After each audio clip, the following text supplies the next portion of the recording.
France Culture, bienvenue au club. Sébastien Thème.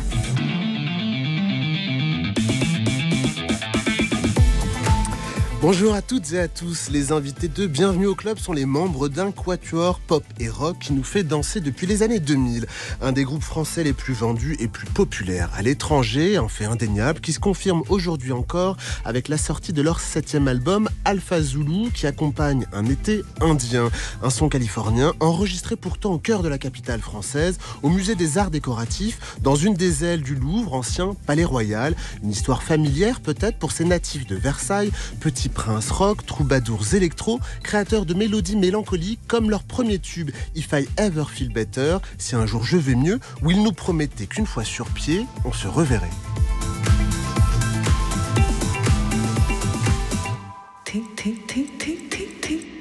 Bonjour Dec Darcy. Bonjour. Vous êtes le bassiste du groupe Phoenix. En effet. Bonjour Laurent Brankovic, dit Branco, vous êtes le guitariste de Phoenix. C'est bien ça. Merci d'être avec nous pour nous présenter ce 7e album donc de Phoenix titré Alpha Zulu qui sort ce vendredi 4 novembre. On va revenir sur ce titre, mais d'abord je voulais évoquer avec vous le nom de votre groupe Phoenix qui rappelle autant la ville américaine de l'État de l'Arizona que l'oiseau mythique, légendaire qui vit très très très longtemps et dont le pouvoir est de renaître de ses propres cendres. Est-ce qu'un nouvel album pour vous c'est repartir de ce que vous avez fait, repartir de l'existant ou c'est repartir d'une page blanche ? On aime la page blanche, ouais. On aime l'aventure, ce qui nous tient en vie et ce qui nous tient ensemble, c'est ça, c'est le frisson de la découverte d'une petite pépite. On cherche la pépite, et donc la pépite, c'est toujours un nouveau tas de gravats à passer au tamis. On est devant des énormes tas de gravats et on attend le moment de l'émotion. Dec Darcy, vous vous tamisez vous aussi ? J'essaye, oui, bien sûr. C'est un travail quotidien, voilà, régulier. Je citais le refrain de votre premier tube, If I Ever Feel Better, si un jour je vais mieux. Une chanson sur quelqu'un qui va pas bien, qui raconte comment il va mal, mais qui, à l'inverse du phénix, qui renaît irrémédiablement de ses cendres, votre chanson ne dit pas quand j'irai mieux, mais si je vais mieux. Est-ce que toute la mélancolie de Phoenix, elle tient justement dans ce si ? C'est bien vu. C'est vrai. Merci. C'est vrai. Non, c'est vrai que ce morceau, il retranscrit bien une des émotions qu'on aime. C'est quand se mêlent l'espoir et le désespoir. Et que la chanson est assez sombre. Très sombre. Mais il y a l'espoir. On sent déjà poindre une solution. Est-ce que cette mélancolie, elle est encore plus forte, encore plus touchante, parce qu'elle est dansante ? C'est ça le propre de la pop, c'est de nous faire danser sur des chansons tristes ? C'est ce qu'on préfère, nous. Ouais. C'est ça. C'est exactement ça. C'est de mélanger jubilation, mélancolie. C'est les émotions qu'on a vécues en tant qu'auditeur enfant, adolescent, et même toujours, et qu'on essaie de recréer en laboratoire.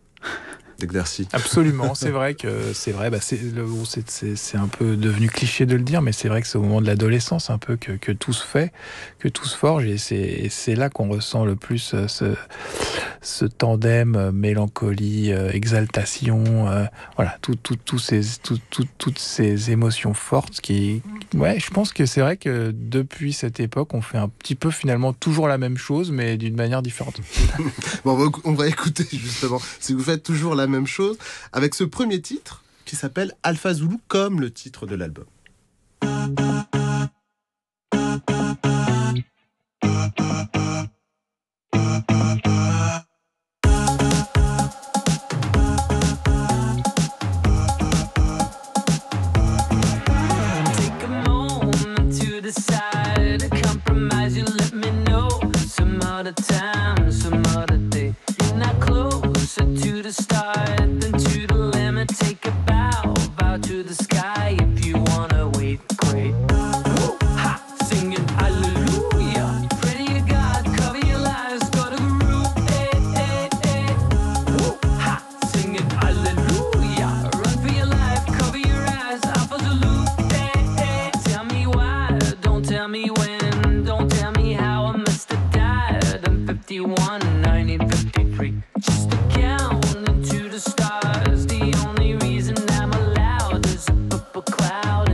consommé, ouais.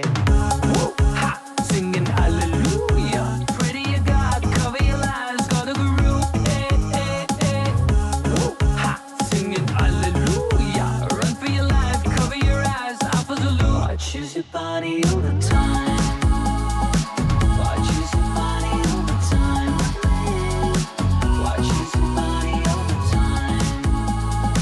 Watch you see body all the time. Hey, hey, hey.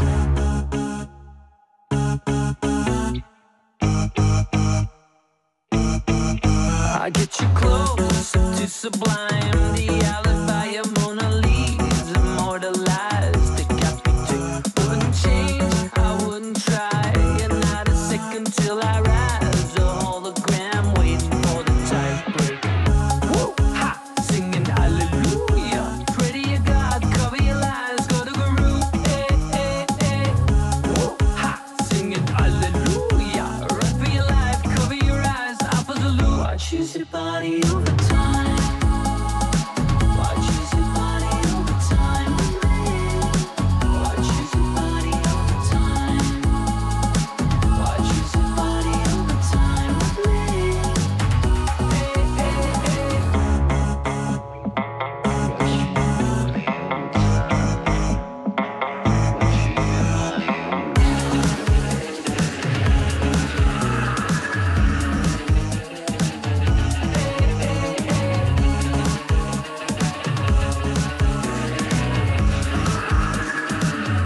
Hey, hey, hey.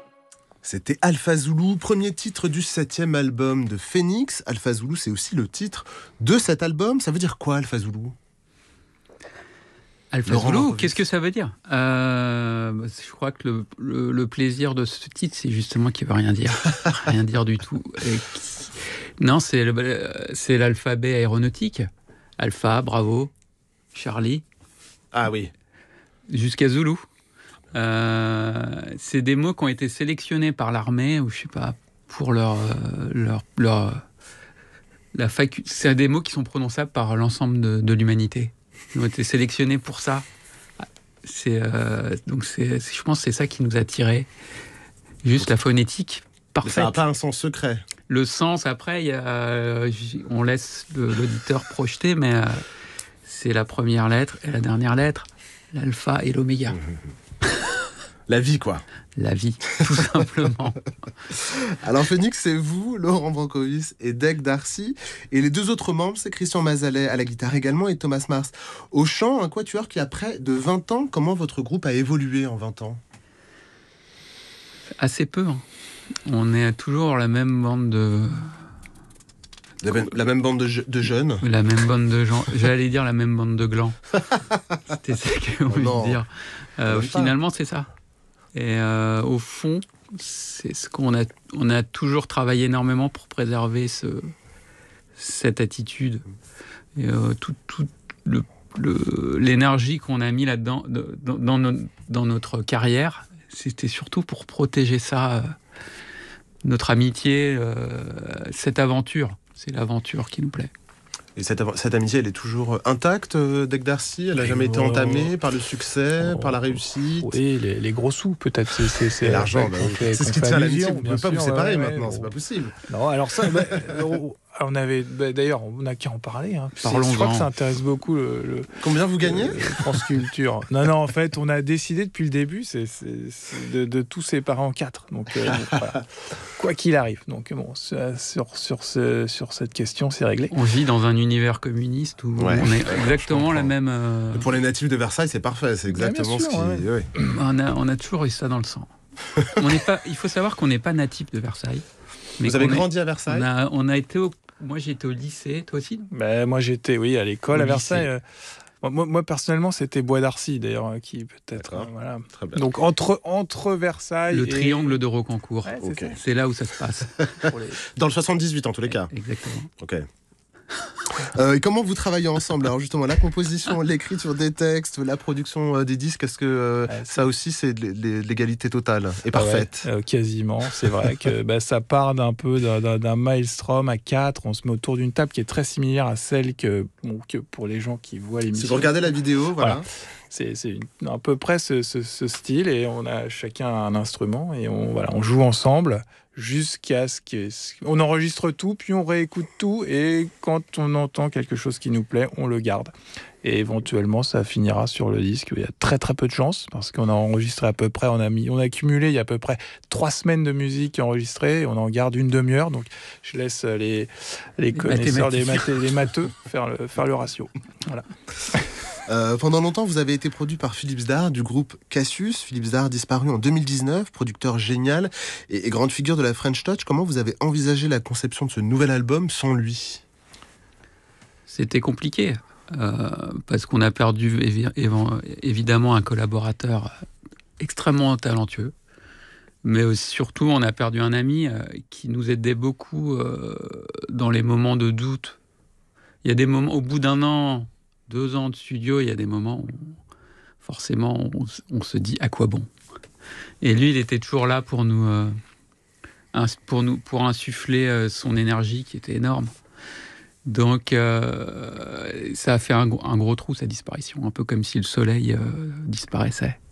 Mais son influence a été si importante pendant toutes ces années qu'au fond, c'est comme s'il n'avait pas disparu quelque part.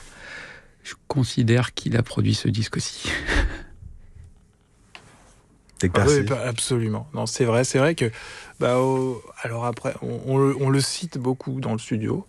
Après, chacun peut aussi faire dire ce qu'il veut aux citations de Philippe, mais c'est vrai, c'est une boussole. Hein. C'est pour ça qu'on dit qu'il a aussi un petit peu participé à cet album, même beaucoup.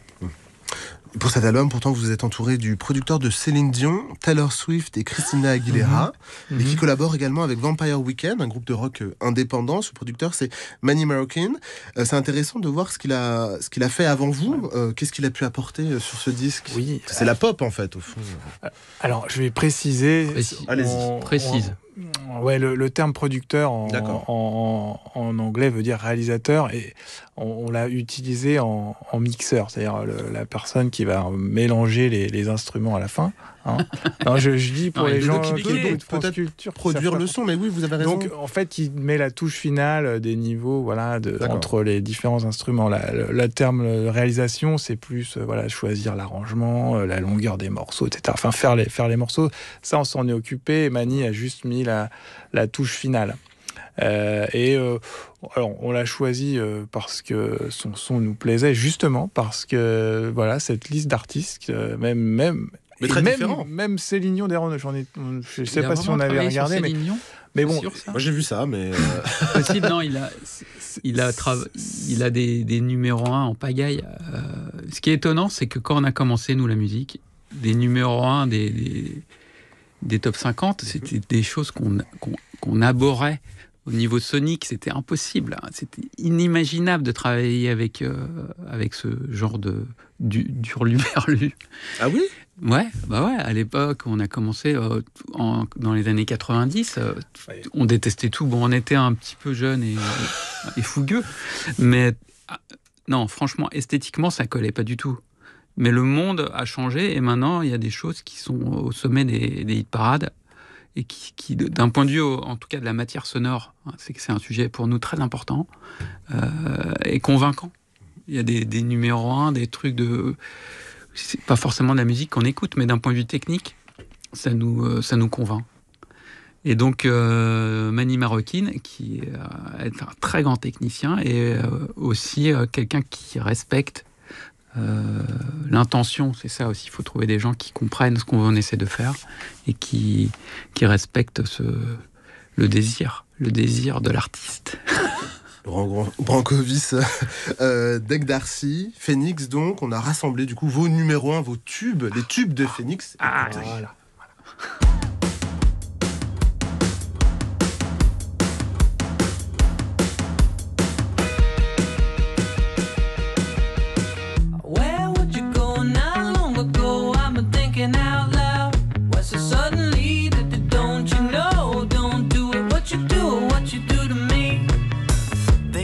And can be a start. Feels like a barbarian, still alive. It's like a bad day that never ends. I feel the chaos around me, a thing I don't try to deny. things are gonna change, and not for better. A list of mania, think less but see it grow.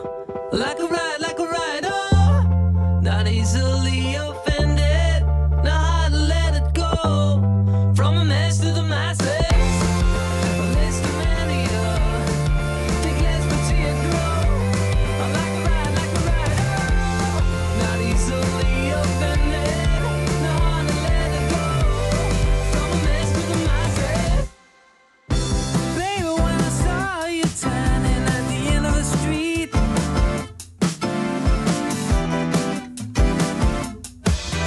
smashed the castle down and lead it to the fruit it's all made. Wrecked the spectacle you lit, broken glass and porcelain, broken trash and motors, to the fruit and milk will melt. If I ever feel better, remind me to spend some good time with you. You can give me your number. When it's all over, I'll let you know. C'était un mix de vos plus grands tubes, de vos numéros 1, Phoenix, If I Ever Feel Better, Too Young, Lasso, Listomania, Everything is Everything et Tutti Frutti. Que des titres en anglais. Vous avez une très grande notoriété dans le monde entier et particulièrement aux États-Unis. Vous avez reçu un Grammy Award en 2010, l'équivalent des Oscars mais pour la musique. Qu'est-ce que ça vous fait d'être un des groupes français les plus plébiscités à l'étranger sans même avoir à chanter en français? Une vague une vague sensation de bien-être.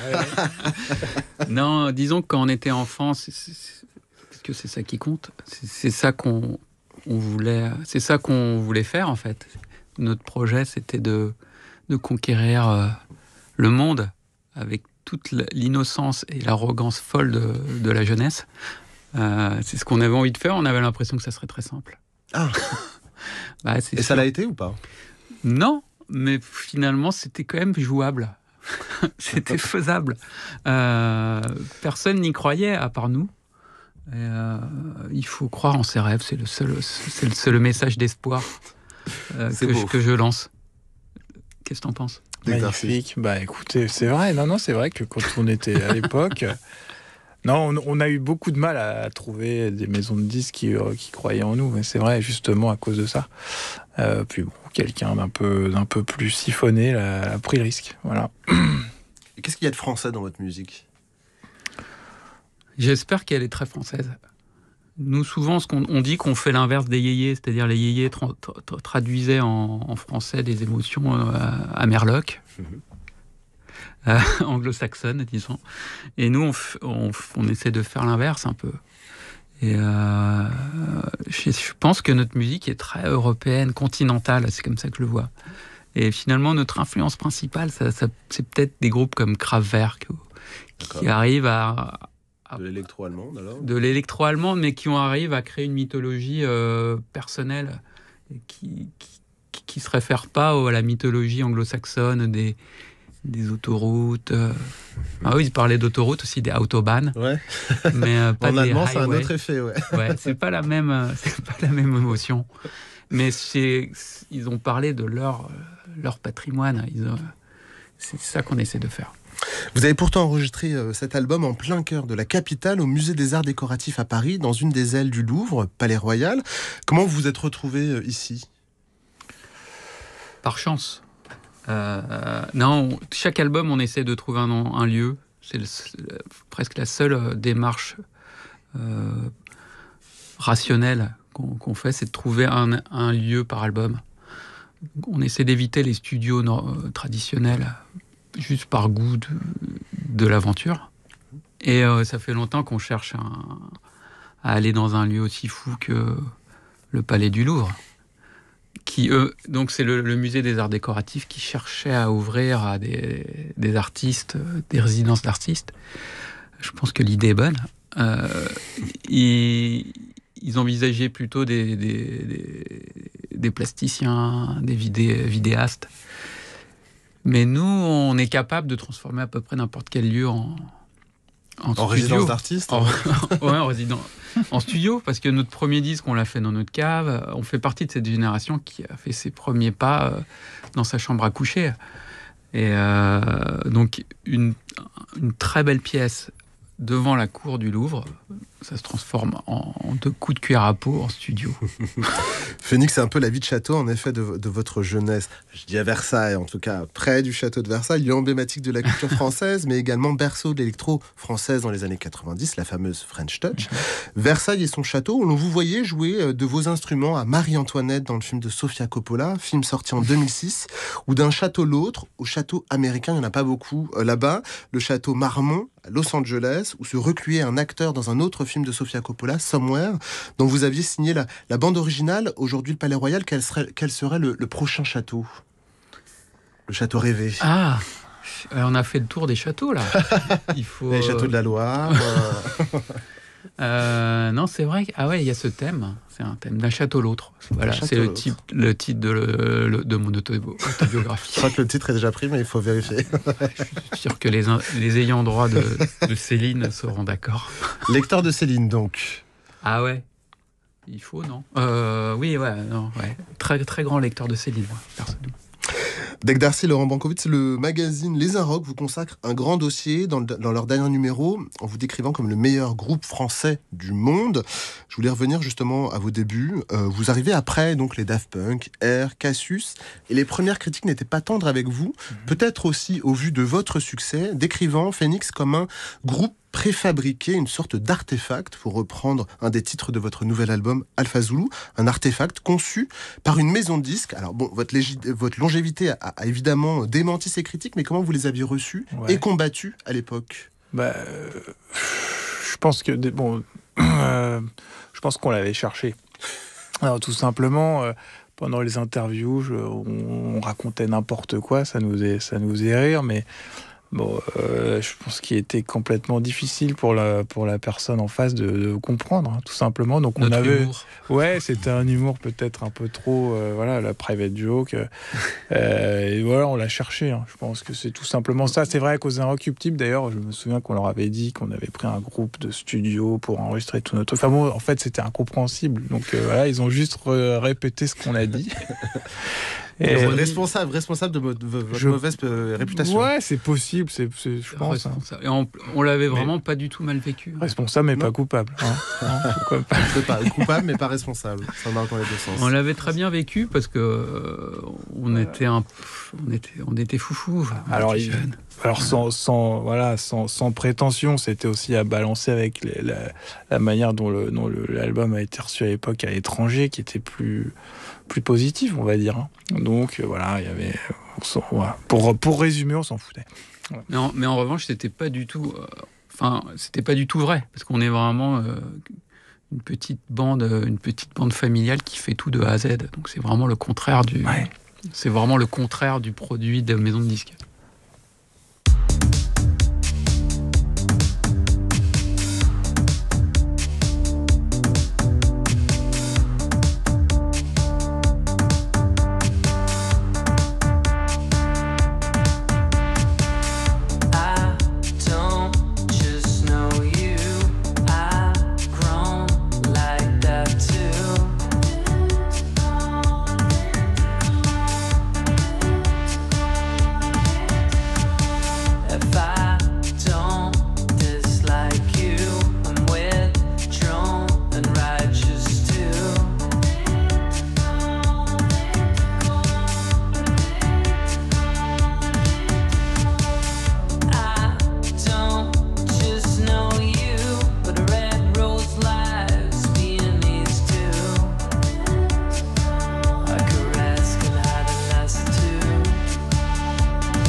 On écoute Identical, le dernier titre du dernier nouvel album de Phoenix, Alpha Zulu. On n'a pas évoqué la couverture de cet album, un zoom sur un tableau de Botticelli, un zoom sur 4 petits anges. Comment vous avez eu l'idée de cette pochette, peut-être en vous perdant au Louvre ? Disons, quand on a trouvé l'idée, on a su tout de suite que c'était bon. Il y avait ces 4 angelots qui, bien sûr, représentent nos 4 personnalités. On l'a entendu tout de suite. Et puis, non, c'est Botticelli, un collaborateur de talent, quoi. C'est aussi ça. Et on était au milieu des œuvres, c'est vrai. Donc, tout prend sens. Vous vous entourez des meilleurs. Vous revenez d'ailleurs d'une grande tournée aux États-Unis, Boston, Nashville, Los Angeles, Dallas, pas Phoenix en revanche. On aurait bien voulu voir Phoenix à Phoenix. Dommage. Commencera à partir du 16 novembre prochain une tournée en Europe. Et puis le 28 et 29 novembre à l'Olympia. La scène, ça vous provoque quoi ? On aime beaucoup tourner. Et là, ça faisait 3 ans qu'on était reclus. Donc ces premiers moments sur scène, c'est quand même des moments d'exaltation et de jubilation. Merci à tous les deux, Dec Darcy, Laurent Brancovis, d'être venus nous présenter le nouvel album de Phoenix, Alpha Zulu, qui sort ce vendredi 4 novembre. Merci à vous. Merci beaucoup. Bienvenue au club, c'est Henri Leblanc à la programmation, avec Laura Dutache-Pérez et Joseph Julien, réalisation Thomas Beau, à la technique Marie-Claire Oumabadi, avec Étienne Rouche.